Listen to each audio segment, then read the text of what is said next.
गांव का एक प्यारा सा नज़ारा।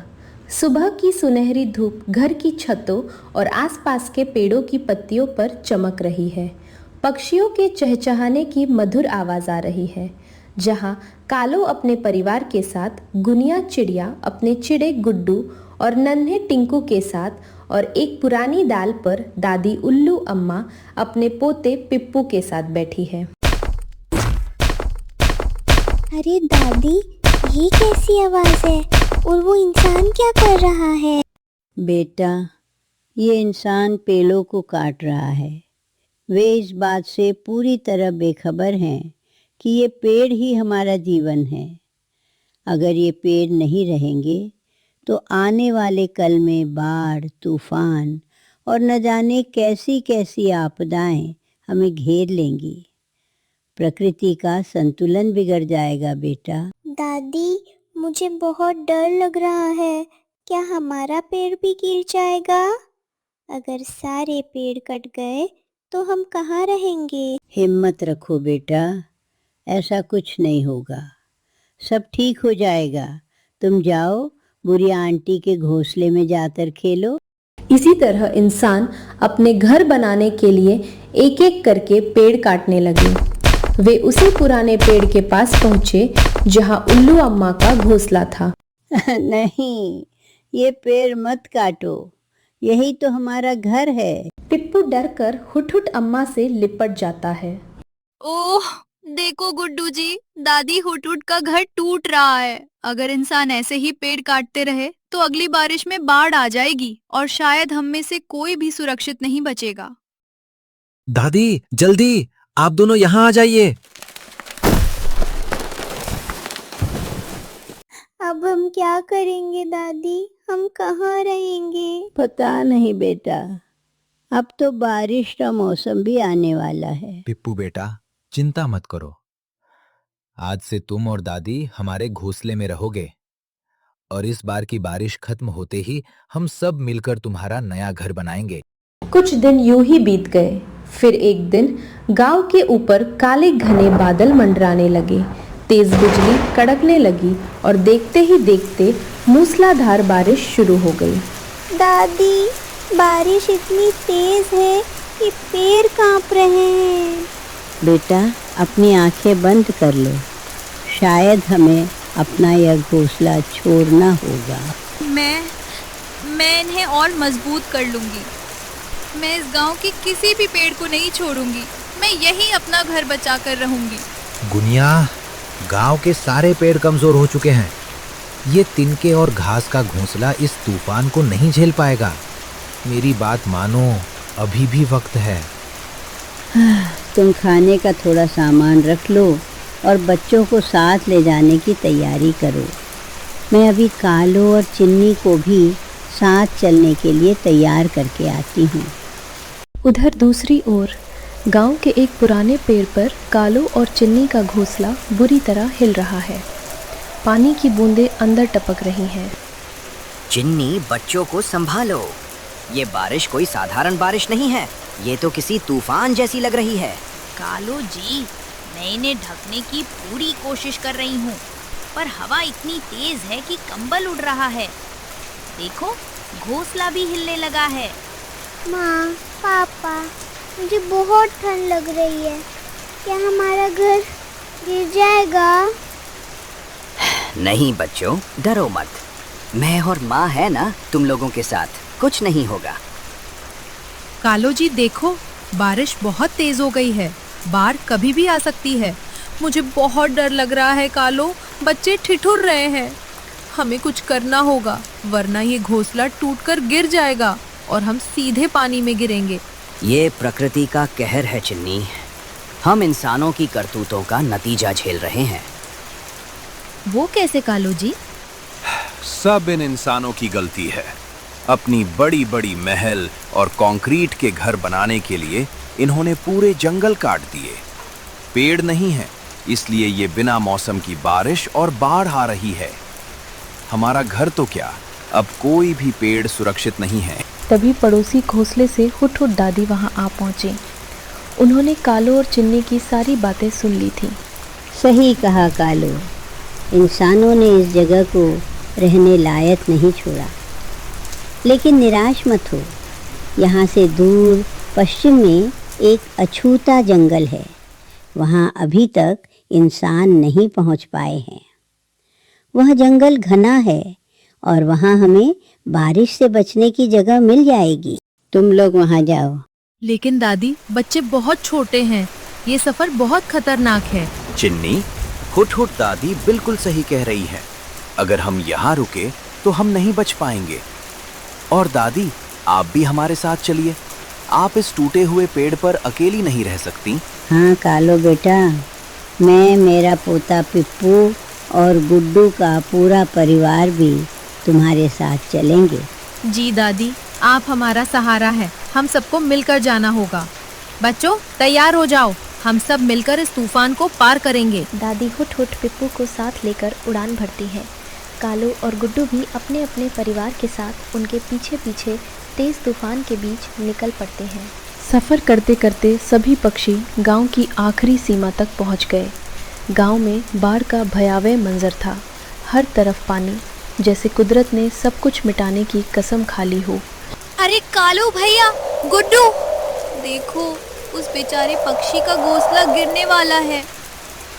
कालो भाई, चलो उस पेड़ की ओर, हमें उन्हें बचाना होगा। ओह देखो कालो, उस बेचारी गौरैया का अंत हो गया। लेकिन देखो, वो बच्चा, वो अभी भी जिंदा है। यहाँ रुकना बहुत खतरनाक है, लेकिन हम उस बच्चे को मरने के लिए भी नहीं छोड़ सकते। गुड्डू भाई, आप यहाँ सबका ध्यान रखिए। मैं और चिन्नी उस बच्चे को लेकर आते हैं। कालू और चिन्नी नीचे उतरते हैं और बहुत सावधानी से उस कांपते हुए नन्हे बच्चे को अपनी पीठ पर बिठा लेते हैं। बेटा, तुमने एक मासूम की जान बचाई है। इस तूफान में हम सबको एक दूसरे का सहारा बनना होगा। पर देखो, ये नन्हा सा जीव बहुत सदमे में है। इसे गर्मी और सुरक्षा की ज़रूरत है। सब आगे तो बढ़ रहे हैं, लेकिन थकान और भूख की वजह से उनके पंख लड़खड़ा रहे हैं। पापा, मुझे बहुत भूख लगी है, क्या हम कुछ खा सकते हैं? हाँ पापा, और ये नन्ही चिड़िया भी भूखी लग रही है। मैं जानता हूँ बेटा, हम सब भूखे हैं, लेकिन इस बारिश में खाना ढूंढना नामुमकिन है। हमें बस किसी तरह उस अछूता जंगल तक पहुँचना है। उड़ते उड़ते सभी को 2 पेड़ों की ओट दिखाई दी। वे सब वहाँ थोड़ी देर के लिए रुक गए। सभी बहुत थक चुके थे और भूख से बेहाल थे। तभी अचानक दादी की नज़र पेड़ के एक कोने पर पड़ी, जहाँ उन्हें कुछ नजर आया। सब रुको, देखो इस पेड़ की ओट में, वहाँ देखो। क्या हुआ दादी, वहाँ क्या है? यहाँ पेड़ के नीचे कुछ जंगली बेर हैं। ये जगह ऐसी है जहाँ बारिश का पानी नहीं पहुँच पाया, इसलिए ये खराब नहीं हुए हैं। ये हमारी जान बचा सकते हैं। कालो जी देखिए, ये तो ताज़ा है। गुड्डू भाई, गुनिया बहन, आइए आप भी बच्चों को कुछ फल खिला दीजिए। वे बड़ी चाव से बेर चुगने लगते हैं। कालो उस छोटे गौरैया के बच्चे को भी थोड़ा बेर खिलाता है। पेट में कुछ दाने जाते ही सब में नई जान आ गई। बारिश अभी भी हो रही थी, लेकिन अब उनके हौसले बुलंद थे। सब फिर से अपनी मंजिल की ओर निकल पड़े। दादी चुनमुन रास्ता दिखा रही थी और आखिरकार वे उस घने अछूते जंगल में पहुंच गए, जहां चारों तरफ हरियाली थी और इंसानों का नामो निशान नहीं था। बच्चों, आखिर हम अपनी मंजिल पर पहुंच गए हैं। हाँ दादी, ये जगह तो बहुत सुंदर है। हाँ गुड्डू काका, ये जगह तो सबसे अच्छी है। शुक्र है, दादी बिल्कुल सही कह रही थी। लेकिन यहाँ हम घर कैसे बनाएंगे? क्या फिर से वही तिनकों का घोंसला? हवा का एक झोंका फिर सब उजाड़ देगा। नहीं चिन्नी, इस बार हम कमजोर तिनकों का घर नहीं बनाएंगे। दादी ने कहा था कि यहाँ हमें मजबूत घर बनाने का साधन मिलेगा, और वो मिल गया। कालो, तुम क्या कहना चाहते हो? हम कुछ समझे नहीं। मैं अभी बताता हूँ।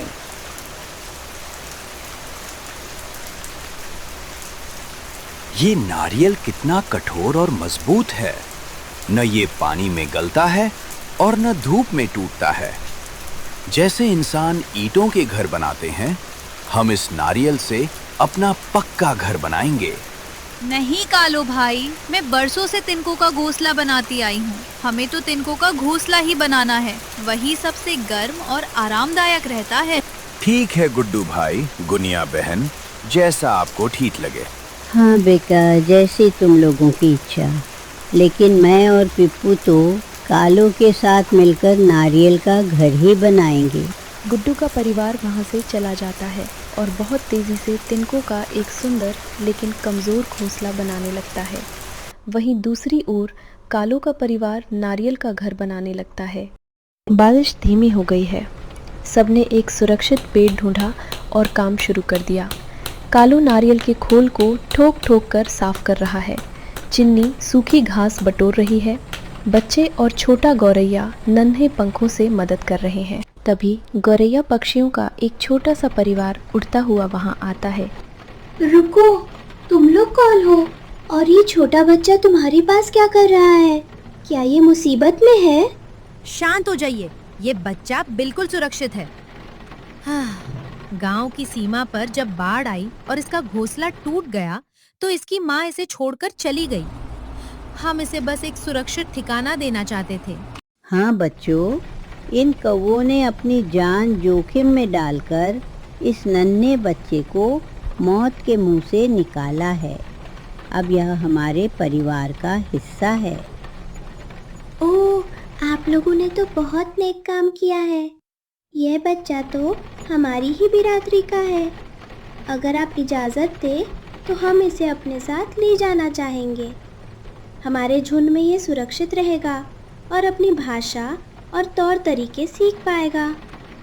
हाँ हाँ, इसका अपने अपनों के साथ रहना ही सबसे अच्छा होगा। शुक्रिया कालो अंकल, शुक्रिया चिन्नी आंटी। अगर आप ना होते तो मैं आज यहाँ ना होता। मेरी माँ तो अब इस दुनिया में नहीं रही, पर चिन्नी आंटी आप हमेशा मेरी माँ रहेंगी। ओह, शुक्रिया बेटा। नन्हा गौरैया धीरे से उड़कर अपने नए परिवार के साथ चला जाता है। चलो चिन्नी, एक जिम्मेदारी पूरी हुई।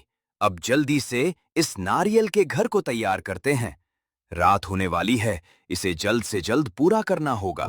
कालो नारियल में एक सुंदर गोल दरवाज़ा और छोटी सी खिड़की काटता है और चिन्नी ने घर को अंदर से सजाना शुरू किया। और थोड़ी ही देर में उनका प्यारा सा घर बनकर तैयार हो गया। पापा, ये घर तो बहुत मजबूत है।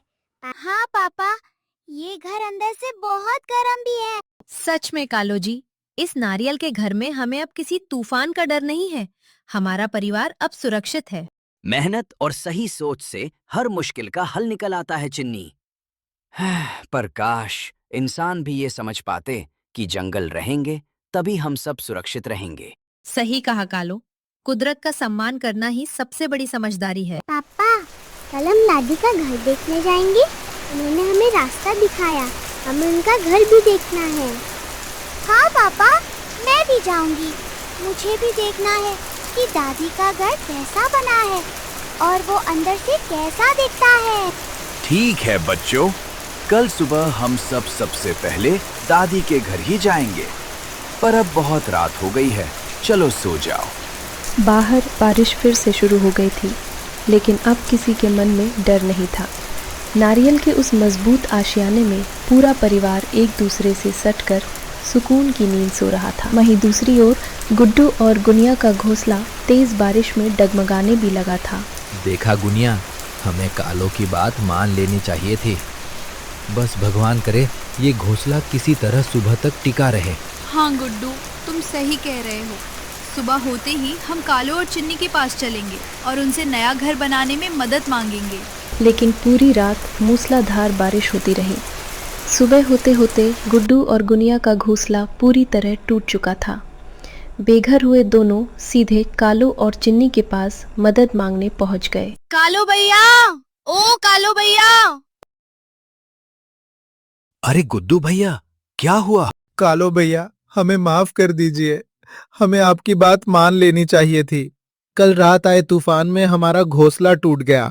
अरे अरे गुनिया बहन, आप बिल्कुल चिंता मत कीजिए, हम सब मिलकर अभी आपका नया घोंसला बना देंगे। बस फिर क्या था, सब ने मिलकर मेहनत की और कुछ ही देर में गुड्डू का सुंदर सा नया घोंसला तैयार कर दिया। माँ, कालू काका ने कितना सुंदर घर बना दिया है ना। हाँ बेटा, उन्होंने हमारी बहुत बड़ी मदद की है।